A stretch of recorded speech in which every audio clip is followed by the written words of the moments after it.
kids, they're totally worth it. This is why we're going to do anything and everything to protect and provide for them. These kids come with the longest and oldest to-do list of all times. I, as a mother of 2 children, one is 3 years and the other is 5, I know children are not cheap. Children start spending our money even before they come to this world during pregnancy. So how is it that we can plan for them accordingly, especially when it comes to our finances, to make sure that we set them up for success for the rest of their lives? Yes, it may not be cheap, but there's the small steps that we can take today to make sure that they live a stable life and a life of minimal to almost no interruption. So if you are a parent of a child between the age of 0 to 18, or you're planning to be a parent soon, this is a video for you. Make sure that you subscribe and share this with any parent who has children under the age of 18.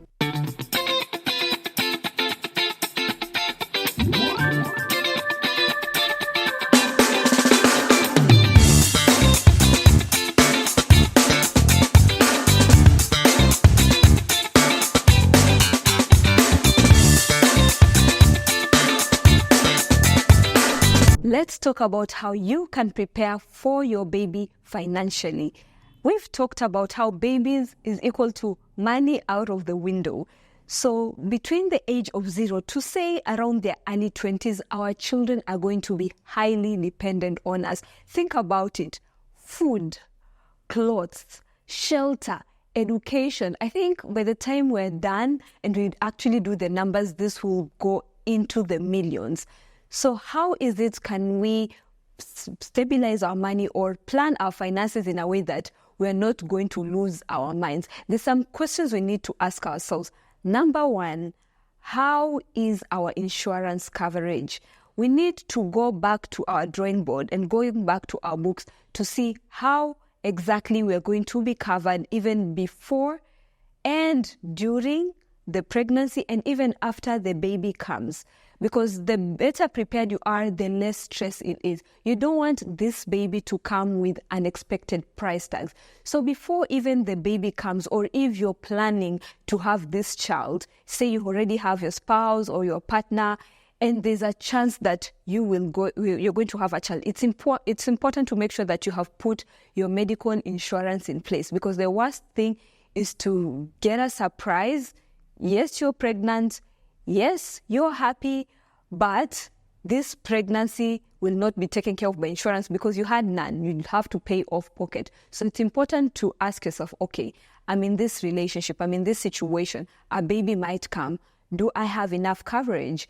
And then also during the pregnancy and during the birth, you have to ask yourself, okay, am I going to do the normal birth or cesarean? Because this will actually affect the level of amount or the amount of money that you're going to use. And again, also when the baby is here, we need to make sure that you have enough money to get medical insurance for the baby, because the moment the baby is out, you as the mother, you as the father, and the baby are two separate individuals. So we need to make sure that, yes, there is extra protection for the child even when they come. Secondly, you have to ask yourself, is my life insurance enough?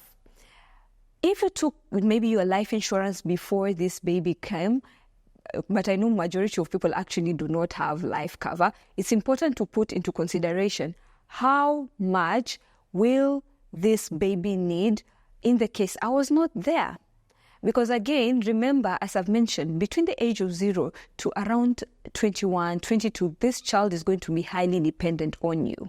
So it's important to actually have enough life cover that in the case anything is to happen to you between the age of 0 to these early 20s, your children or your child's lifestyle is not going to drastically change. Because again, they cannot just wake up and go to work. So it's important to put this into consideration.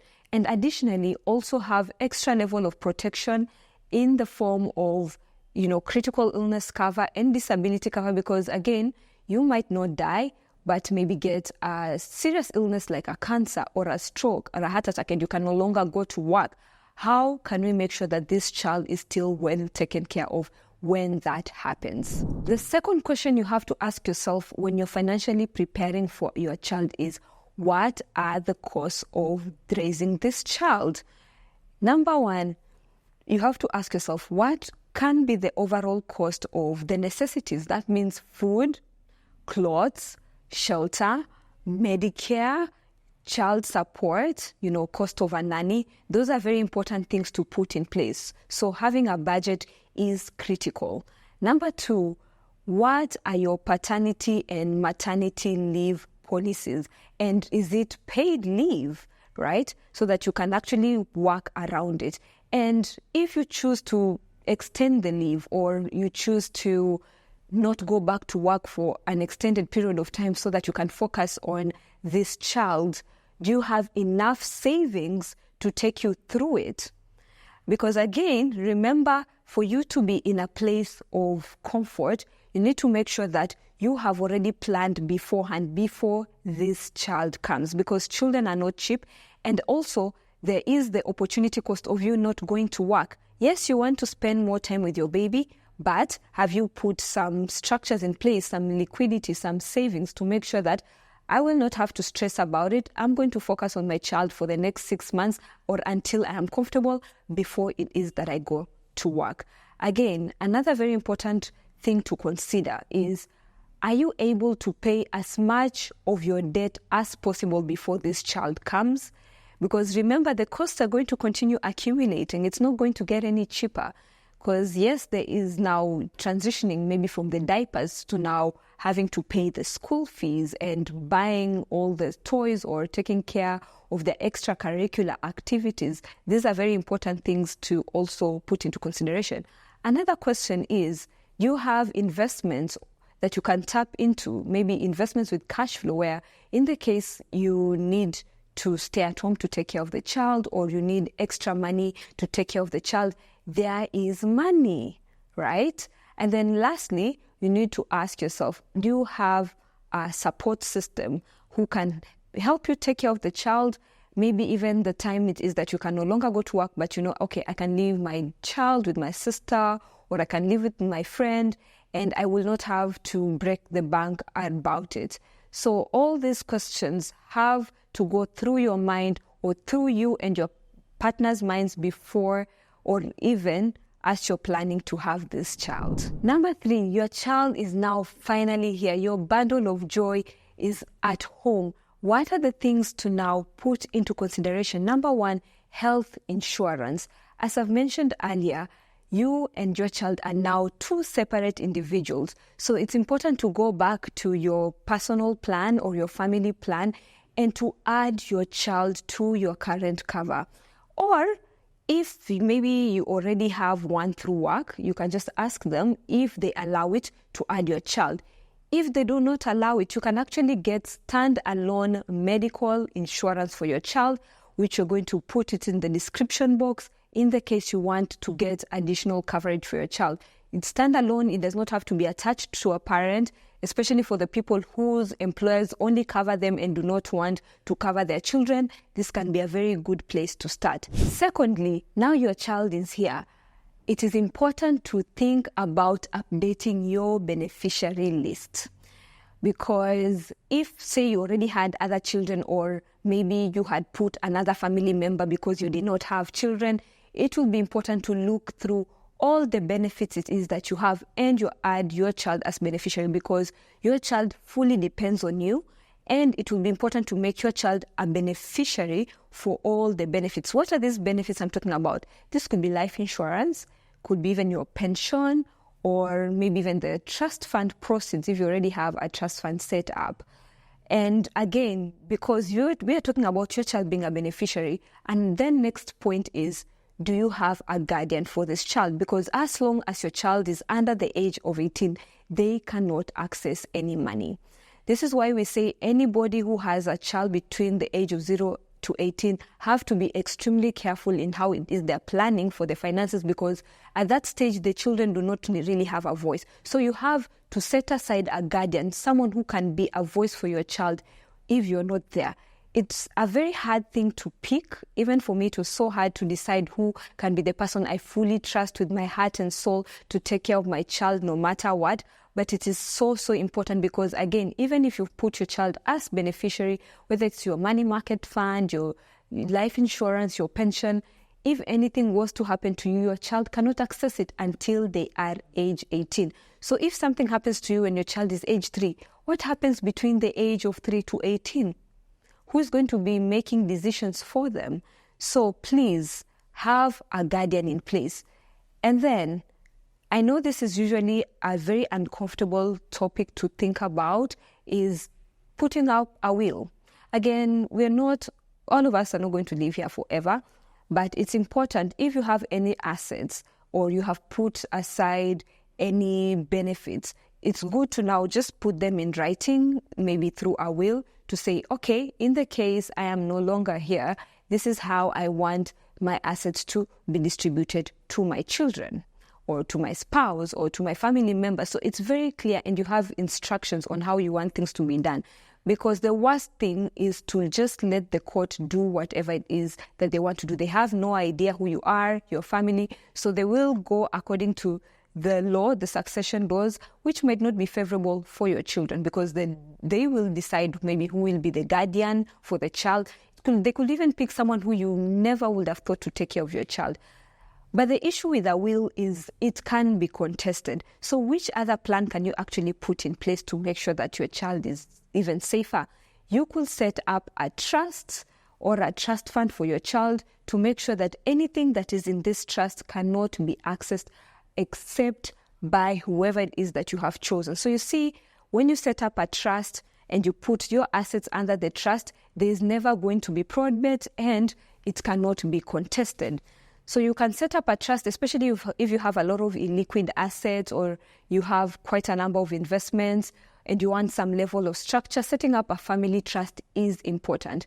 This usually costs anywhere like around $250,000, $300,000. But if you want to start from somewhere, you want to start small, you can set up a trust fund for your child, because usually with a trust fund, there's already an existing trust, and then you're just tapping into the benefits or the structure of the trust. So what you could use the trust fund for is to maybe save up for your child, whether it's the education. And in the case now you have your life insurance, you can indicate that the proceeds, instead of them being paid straight to the guardian, it can be sent into the trust fund or even your pension proceeds, so that in the case something happens, all the money is going to be locked into this pot, the trust fund, and it will be distributed according to your wishes. We've already done a video on trust funds, so we are going to put it in the description box below so that you can get more information on how you can set up a trust fund for your child. So we've spoken about how you can prepare your finances for your baby. So how can we set up your baby financially for success? Let's talk about different tools that you can put in place to make sure that you have given your child a head start in life. You're currently providing the food, the clothes, the shelter. But what about setting aside an amount of money that will make sure that, number one, their lives are not going to be interrupted, or when they're of age, they have an amount of money where they can start off their life with? Don't we all wish that maybe our parents had set aside an amount of money for us? Because I know if I got an extra amount of money, it could really, really boost my business at a time like this. So why not be that parent, and why not change the narrative? So number one, it's important to have an emergency fund so that in the case there's any financial emergency, your child's life is not disrupted in any way. Because remember, if you're to lose your job, that means that your child's lifestyle might change. You might have to change their school, they might have to change their home. So you setting up this emergency fund is going to minimize any interruption that may come their way. Number two, setting up a life insurance plan, because as long as your child is between the age of 0 to 18, it means that they are fully dependent on you. So any small hiccup can affect their lives forever. We have had these stories over and over again. A parent dies, a parent gets critically sick, and the child's life also changes so much because the parents had absolutely no plan. So it's good to have a life cover. Usually the rule of thumb is 10 times your annual income, which can be used to protect the child, especially between the age of 0 to 18 or early 20s. That is going to be full-on protection, because any money that comes in there is literally just to replace your income. If you pass away or anything, or you pass away after the age, say, of 20, or in their mid-20s, 30s, when they already have some work they're already doing, or they're quite independent, there's nothing wrong with leaving them an inheritance, or this is an amount of money you can designate now, even to your grandchildren, yeah? I'm hoping that I'm talking to visionaries here, right? So yes, emergency fund, life insurance. It's good to also have a pension plan, so that in the case you retire, you're not going to be a burden for this child. So it's good to just make sure that there's that plan in place, so that when they do grow up, or they have their own family, or they're living their life, you're not going to come to interrupt their lives. So it's good to set up this account so that you do not interrupt them in future. Then there's setting up a trust fund account. So a trust fund account, as I mentioned earlier, can be used for so many different things. So number one, you can use it to save up for your children's education. You can use to save up for maybe startup fund or whatever. It can be a way of gifting them. You put this money every single month, and then maybe at the age of 24, this is an amount of money you can give them, maybe the full amount or maybe in stages. Because again, we never know what they can use this amount for. They can use it to go do their masters. They can use it as a deposit of their home. They can use it to start a business. So this is you as a visionary parent setting up your child for success. And the beauty about putting money in a trust fund is that it grows because of the compounding effect of money. So you can imagine if you start this before your child is born, you know that one day I'm going to have a child. So you set up this account. You can open this trust fund account even before your child is there. And yes, you can put a different beneficiary, but when your child comes in, you can update the beneficiary list and you start saving up for the child. And you see, when you save up, you're going to get now interest, and the money is going to grow very fast. It's going to grow as fast as your child. And the other very important use of a trust fund is the distribution of your cash. Again, you need to have proper structures in place because your child is 100% dependent on you. So you see, in the case of a payout of a life insurance, it's usually, if you pass away when the child is still under the age of 18, it goes to the guardian. But sometimes we're not really sure what the guardian can do with this money, or it will catch them at a point where they're down financially and they might end up using your child's money for other things. So why don't you just direct this money, this life insurance proceeds, into a trust fund, and you can direct how you want the money to be distributed. So in the case, you can say, in the case something happens to me before my child is 18, I want maybe X amount to be sent per month to whoever it is who's staying with my child. And my child can receive the remaining amount at the age of 24, right? Or you can decide, okay, if it's a matter of school, can the invoice be sent to the trustee and the money sent directly to the school? So this is what setting up structure means. And it's extremely important, as I said, again, if you have the child under the age of 18, we're not going to be playing games here, right? With our children, they're fully dependent on us. We've been entrusted to take care of them. So we need to do everything it is that we can to set them up for success. So what are the mistakes new parents make? Again, if you've never been a parent before, there's very high chances that there's some mistakes that you can make regarding your finances along the way that might affect you and also additionally affect your child. So it's important now for me to be able to highlight it so that in the case you're planning to have a child or you already have a child, you can now put some of these points into consideration just for you to be able to save up money in the future or to be able to sort your child out for life. Number one is not having health insurance at all, whether it's from the point of pregnancy or before pregnancy to up to the time the child comes, because again, children go to the hospital for many different reasons, whether they've been playing roughly, they broke a hand, or the flus that they get from school every single day. And then it just goes round and round. So it's important to have health insurance, especially when you have children, because the medical bills can actually skyrocket if you do not have this plan in place. And if you don't have health insurance, you know what that means? It means you have to go into your pockets because this is an unexpected event, and it's something that you actually have to take care of. Because when someone falls sick, you're not just going to let them lie down there and continue getting worse. You will actually have to find money from somewhere to be able to take care of their medical needs. So this is why it's important to have a health insurance plan for yourself and also for the family, so that at least in the chance the child is sick, there's easy access to hospital, easy access to doctors.